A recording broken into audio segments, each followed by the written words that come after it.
to talk about this and to find a way to try to cope moving forward. That's something we'll watch for soon. Let's interrupt Craig real quick. This is Vanessa Medina interviewing a child. Let's and listen. my friend just heard these gunshots. We think it's fireworks, but we weren't sure until our coaches told us that they were gunshots. Okay, so what's your first name again? Connor? Connor is a student at Westglades Middle, and you could clearly hear these gunshots. Yeah, I could clearly hear them. It sounded about 10 of them. And what did they tell you to do? Where did you go? They told us to hide with them, and we hid there for about 10 minutes until we saw that there was someone that and they said that there was somebody being closer, so we had to move into the PE locker room. And then you stayed in the PE locker room for how long? About 2.5 hours, something like that. Did you know anything that was happening outside?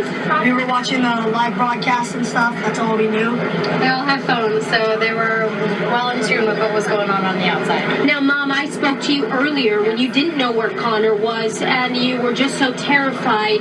Tell me the feeling seeing your son. He's okay tonight. And like I said, it's a sigh of relief. I'm so glad that he is okay. I mean, I'm sure we are all feeling a sigh of relief tonight, but my hearts and prayers go out to those high school students and faculty members that didn't make it. And let's all say a prayer for their families tonight.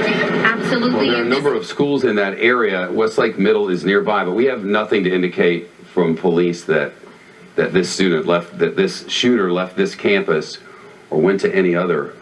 Over the years, I will tell you, I've been at more of these school shootings than I care to remember. There was one in Pearl, Mississippi. There was another. I mentioned Columbine, another back in May of 1998. Thurston High School in Springfield, Oregon.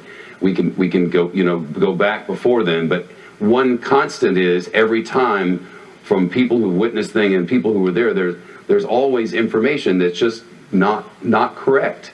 I can remember just hours after the Columbine High School shooting, people who having witnessed things and their memory was just wrong about what they had seen, and counselors tell us that this happens over and over again because people are expecting one thing. You're expecting a regular day at school. It's Valentine's Day. You took chocolate for your friend, or you took a flower for your teacher, or there were balloons all over campus, and you were expecting one thing on this day, and suddenly you got something else.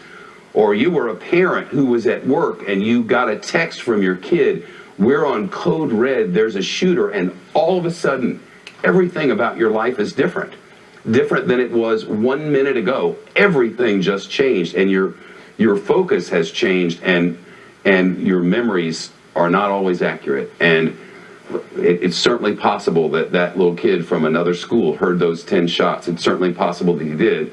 But he mentioned something that we should all think about these days, and that is that all these kids have phones. And now the local stations stream their coverage live.